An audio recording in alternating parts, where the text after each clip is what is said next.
How's it going? Welcome back to Central Games. We're here with a Halloween special. I would normally do the Central Chat Halloween special around this time, but I have yet to find a new co-host because, as I believe I mentioned in the final Central Chat, like the very last one we did, I believe I mentioned that the co-host was going away, and I tried finding a new co-host, but it just didn't work. But we're going to go ahead and get into this. We're going to do a short scary story reading. This is from a website called The Lineup, and it's 8 short creepypasta stories that will give you chills, is what it says. We shall see about that. But I just want to mention beforehand, I still got a bit of a cold, so if I sound a bit congested at times, like I'm reaching the end of the cold where it's just like a little bit of congestion. If there's times when I have to like stop or like clear my throat a bit, just bear with it. I'm not sure I'll have time to record next week, which is a Halloween week. I'm recording this on October 22nd, and I'm not entirely sure when this will be uploaded. I'm not sure if I'll do it on Halloween or not. I feel like it would be best to do it on Halloween, but at the same time, I'd like to do some like Halloween type things before, too. But anyway, we're going to start off with the first one on the list is Darkness in the Rearview Mirror. In the summer of 2013, I found myself driving home alone on Highway 902 from a party. It was almost midnight, and needless to say, it was pitch black. As was usual at night, I was on edge. I had the radio off and could hear nothing but the muffled roar of tires on pavement and the dull hum of the engine. I stole a glance into the middle rear view mirror and saw nothing but darkness through that back window. I know that I looked backward and saw nothing. I'm sure of it. Just the seemingly endless blackness of the night. I remember it so clearly because not 10 seconds later a car passed me on to the left. Headlights on, I had one of those sudden adrenaline rushes like when you think you see a person outside your bedroom window when it's just a tree, or when you start awake at night with the feeling of falling. 10 seconds earlier, nothing had been behind me. Suddenly, a car. I drove the rest of the way home, shivering and knowing something was off. The next morning, I found 2 sets of scratches near the back of my van. One was on the left rear, one was on the right. The car was pretty old. They could have been there for months, but that was the first time that I distinctly remember seeing them. In hindsight, there was 2 possibilities for what happened that night. Possibility 1. By some glitch in reality or something paranormal, this other car had somehow appeared behind me within 10 seconds of me checking my mirror, like some weird ghost crap or something. However, the second option is that what makes my blood cold whenever I consider it. It didn't even occur to me until months later after the fact, but it makes me dread driving alone at night even more. Possibility 2. The car was normal. It had approached me from the rear and passed me to the left. However, something large and wild and as black as the night had been clinging to the rear of my car, obscuring my view through the mirror, or through the window, and leaving deep scratches on the side. And I had inadvertently driven it home with me. That was pretty good. Oh, this website doesn't say the author. That's a shame. I wish it would say. Hang on. There's a link to the source. Let's see if it'll have. It doesn't say the publisher's name. It took me to the actual creepypasta site, and it says published by, and then there's nothing. No, I don't want you to show me notifications. It's one thing I hate about the internet is there's so many damn notifications everywhere. Okay, well, I'm gonna leave that website now. The creepypasta one. It is not doing, it's not loading too well. But anyway, that was pretty good. I actually really like that one. It was quite good. I miss doing these. I should do these more often. Oh, and just to be clear, so what I'm gonna do is when I get a new co-host, which I plan on doing, I've got a couple of things to say. When I get a new co-host, I'm going to make up for the fact that there wasn't an official Halloween special on Central Chat by doing a Halloween-themed one later on in the year or next year, whenever I get around to it and whenever I get a co-host, of course. But secondly, I'm sure it's going to be one of these two things that is going to get me to meet someone who's going to end up becoming a new co-host. One, I'm going to be getting a new job soon. And two, I'm going to be starting off on campus at the college in the spring, because, I've mentioned this before, but I'm starting off with online courses, and I'm starting on campus in the spring. So, either one of those things is probably going to get me a new co-host. I'm hoping, anyway. So we're going to have to see about that. But without further ado, I think it's high time we get to this next one. There's 8 of these things, and we're already at about 7 minutes, or, well, getting there. 6:51 there. 6 minutes and 51 seconds, I mean. Not. It sounded like I was saying, like, a time of day. But, well, I guess I could do like a part 1 and a part 2. Yeah, you know what? I'll do the first 4 and then I'll do the second 4 next time.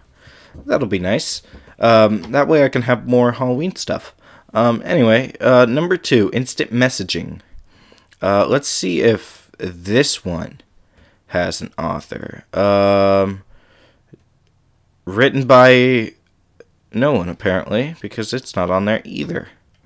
But anyway, instant messaging. It all started on the 14th night of March, the night of my parents' 20th wedding anniversary. It was a wonderful sunny day, if memory serves, surprisingly warm for before the beginning of spring. The beautiful weather was perfect for the atmosphere of the day. Being married for 20 years is obviously a momentous occasion, so my parents had booked a table at our favorite Italian restaurant. Of course, this was a formal occasion, so I had my best suit on. It was 5:33, and I was just straightening my tie when my phone went off. I'd received a message. That's strange, I thought. That never happens. I checked the message. It was from my mum.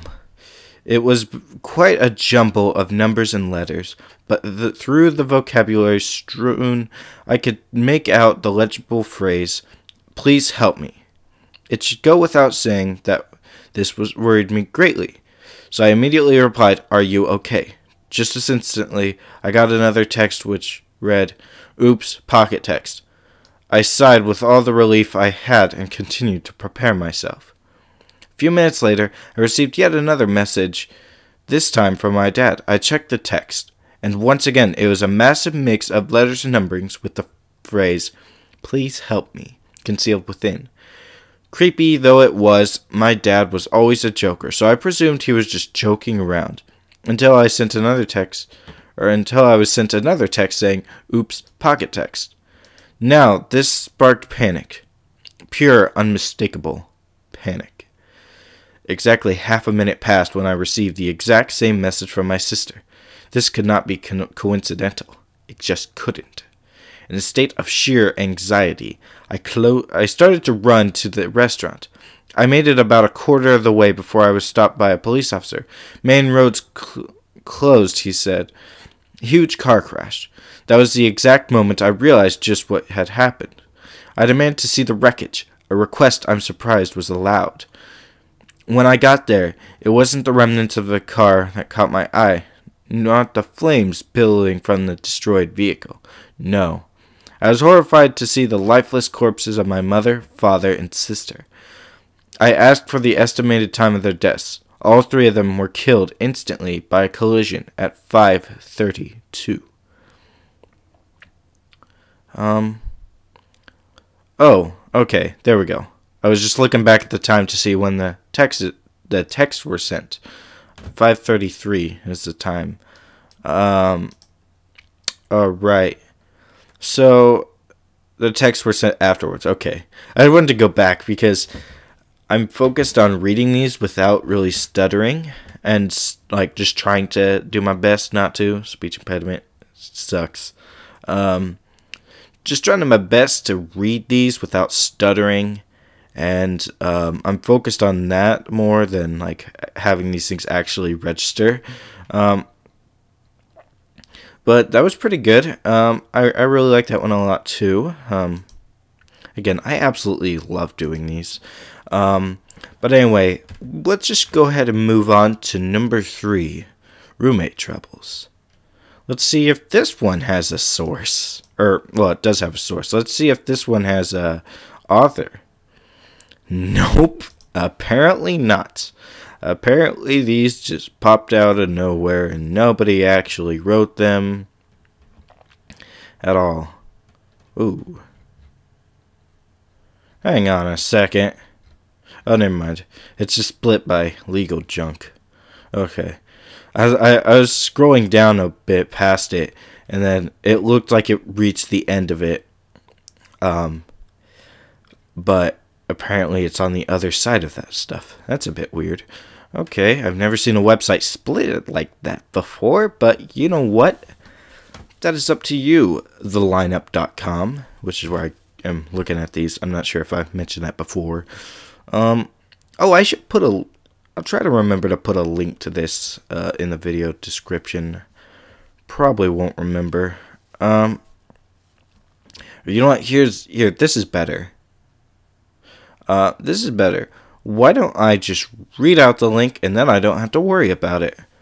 The line-up-up.com/10-short-creepypastas.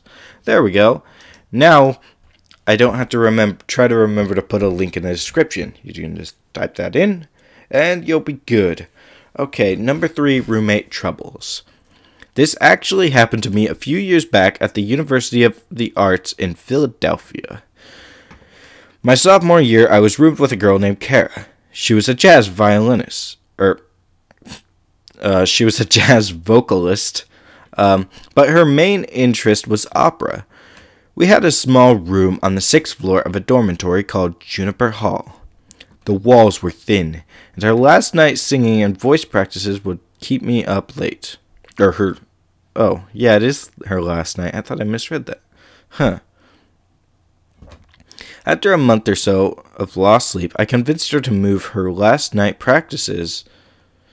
I'm assuming that's supposed to be late night practices, so I'm just going to try to correct that. Her late night practices to the music studios in the Miriam Theater building a block away. Around 8 o'clock one evening, Kara announced that she would be practicing late for an upcoming recital and probably wouldn't be home until around midnight. Great, I thought. That means I can go to bed early. I was beat. I had a horrible day in acting studio and was ready to pass out as soon as I had dinner. She said goodbye and left, coffee and sheet music in hand. I made some grilled cheese and soup, gobbled it down, and immediately began to prepare for bed. By the time I got out of the shower, my eyelids were so heavy I could hardly brush my teeth. I pulled out my PJs and crawled into the top bunk of our bunk bed. I was out as soon as my head hit the pillow. I should take a second to describe the layout of our apartment. When entering the apartment, the bedroom was through a door immediately to the left. Our bathroom was inside the bedroom, just past the bunk beds. UArts is nice in that sense that you don't have to share bathrooms. Anyway, I woke up to the sound of the apartment door closing. I opened my eyes and groggily checked my phone. Midnight on the dot. I rolled back over and closed my eyes. I heard Kara enter the room and stop in front of the bunk bed. checking to see if I'm actually asleep, I thought. She flopped down on the bed below me, which was strange, as she was stickler for brushing her teeth and washing up. Oh, I'm assuming that's supposed to be maybe stricter? Okay. For brushing her teeth and washing up before bed. Then again, exams were just around the corner, and she was exhausted. The mattress below me creaked and then was silent. I couldn't hear her breathing. I started to drift off again. I was just on the edge of deep sleep when I was startled awake by a noise, a key in the lock, the door opening, and Kara entering our apartment humming an opera tune. The mattress below me creaked. Unless stickler, is stickler a word? I've never heard that before. Oh, it is. Never seen that before, never heard that before. Which is unusual. Usually I've at least, there aren't that many words in literature that okay. How do I word this without sounding arrogant?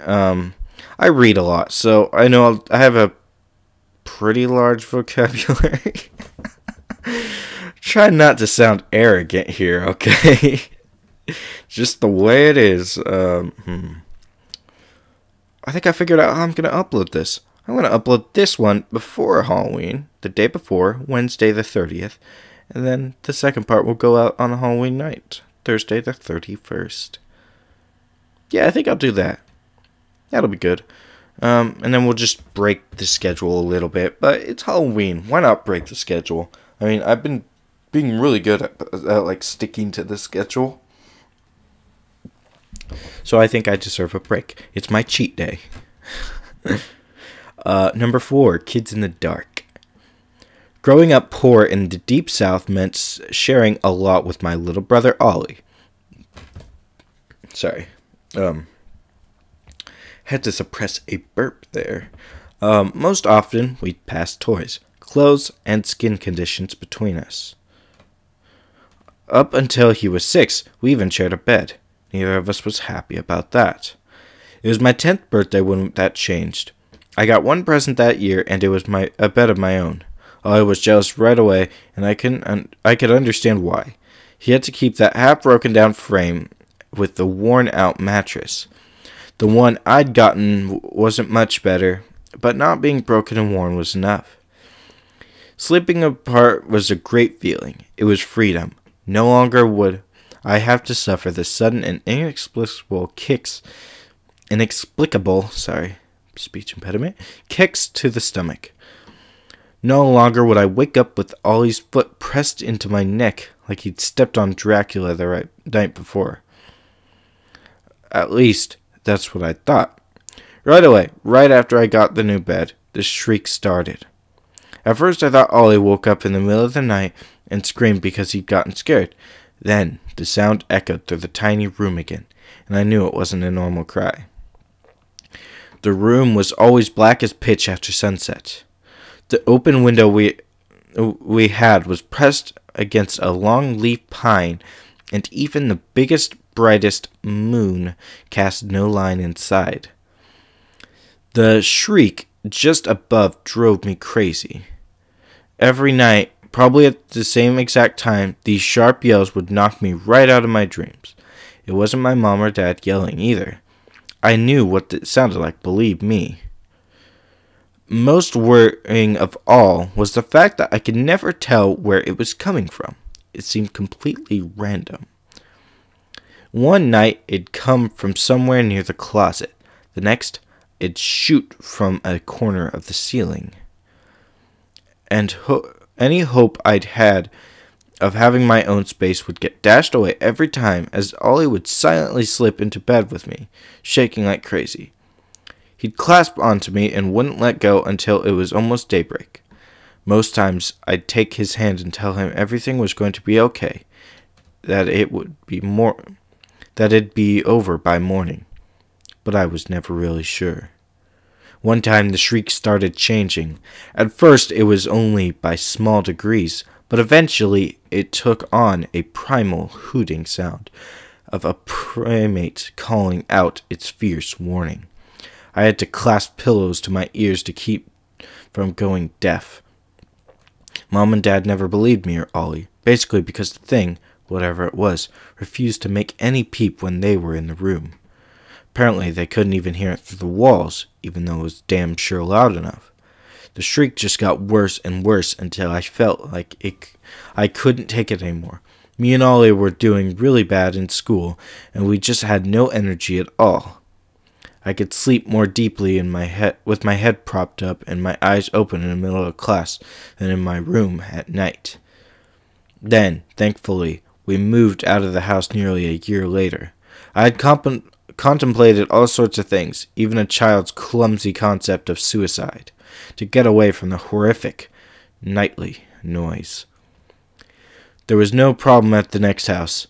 It was a nice, white, cookie-cutter home on a dead-end street, and I welcomed the normalcy. What's more, when we moved in, there was a bunk bed waiting for me and Ollie. No more broken bed. No more second bed I ended up having to share anyway. The only problem was deciding who'd get the top bunk. I told Ollie I deserved it. After all, I had gotten a new bed way back, and he ruined it by climbing in every night. What? He shook his head. I never did that.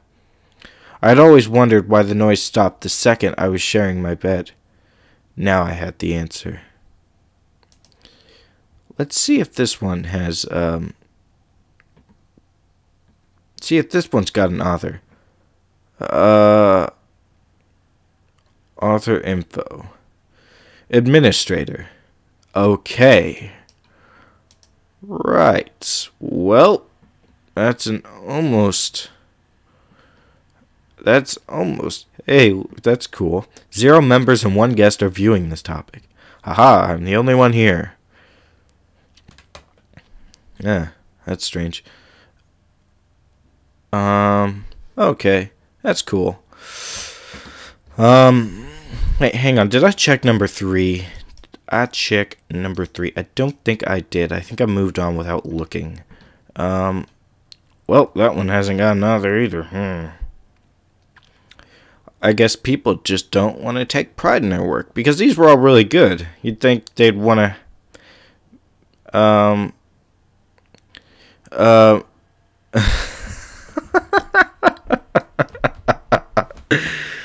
sorry. I just went on the creepypasta lights with, like, the roommate troubles one, the number 3 one. And, you know, there was a person on the mattress. The top comment is someone that says, "Then who was a mattress?" I think they got it a little messed up, the wording there. I worded that kind of weird myself. I think they messed up the wording kind of weird there. Yeah, that was a bit strange. The mattress was not a main character in that.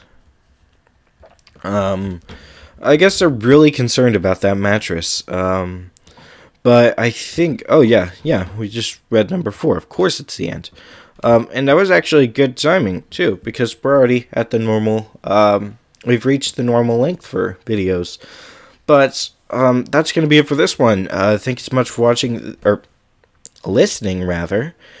Thank you so much for listening, and that is all for this time. I hope you enjoyed. If you did, be sure to leave a like and comment, tell me suggestions you have. Also, be sure to share and subscribe for daily uploads. Second part of this will be uploaded tomorrow.